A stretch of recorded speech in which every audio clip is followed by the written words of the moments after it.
Hey folks, welcome back. Peter here to another episode of The Classic Show. Now, you join me sitting in the driver's seat of my 2008 Range Rover 3.6 TDV8, and unfortunately, it is not very well.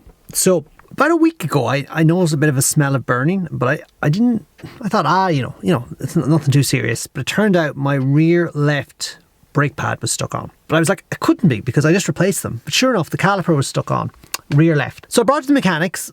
He ordered new caliper and new brake pads for me, and they arrived the next day and he fitted them. That was yesterday evening. Then I just pulled out of his yard and literally it stalled. And I was like, that's strange, but I said, okay, I'll just switch it back on. Switched it back on, started driving, perfect, no problems. I went somewhere and I turned it off again, switched it back on, drove to the end of a road, went to stop and it nearly stalled. And then I just drove it home. It was kind of funny, like it was down on power, it restricted performance, HTC inactive, engine system fault, all these errors, transmission fault up on the dash. The torque converter wasn't locking up anymore, so instead of like holding the revs, it would go down to 800. You now join me the next day when I'm going to switch it back on, and I did do this morning and it was a bit lumpy. Now the turbos were replaced on this car about a year ago. The EGR is blanked, so that is all good, 100%. Let's have a look and let's switch it back on and let's see what you guys think, first of all, of how she is running. And I also have the IID tool actually in the car here and it's plugged in, so we're going to see if we can get some live values. So let's switch it on, if it starts.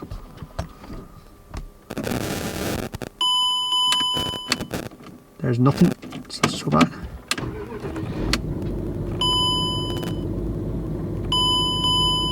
Okay, running, sorry, no, it's a bit blurry, running perfect, well there now.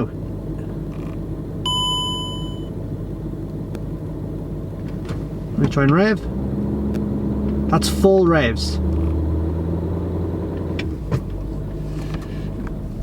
To me, that's kind of like a fuel starvation problem, but let's just switch on the IID tool and let's have a look. Now, first of all, faults, read faults.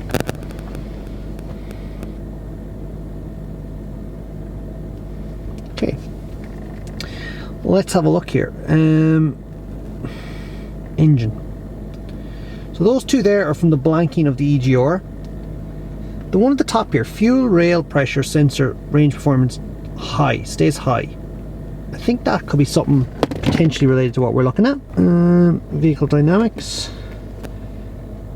Invalid data received from engine control module.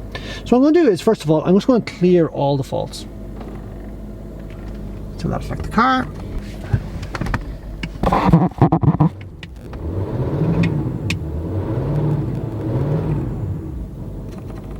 Okay, so there's more power now in the revs than there was.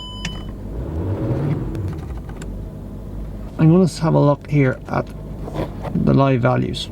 That's our fuel rail pressure.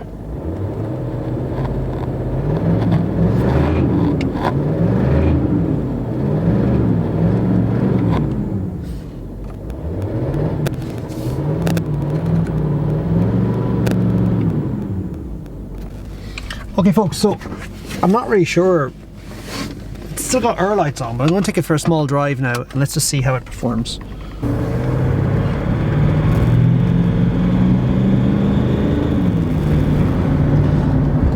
It's definitely not, I think judging by that, it's definitely not turbos anyway. Let's give it a kick down.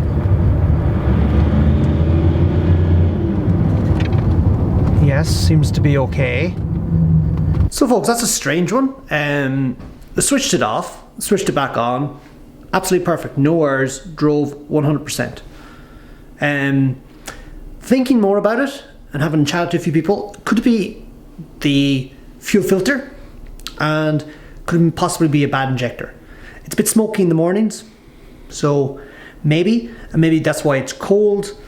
It gets better when it warms up. Again, fuel filter, maybe it's better when it warms up, I'm not sure. Let me know, what do you think? Let me know down in the comments. And as always, please make sure to like the video and subscribe. It's absolutely, we really appreciate every one of you that does comment on these videos. Cheers lads, and talk to you soon. Bye.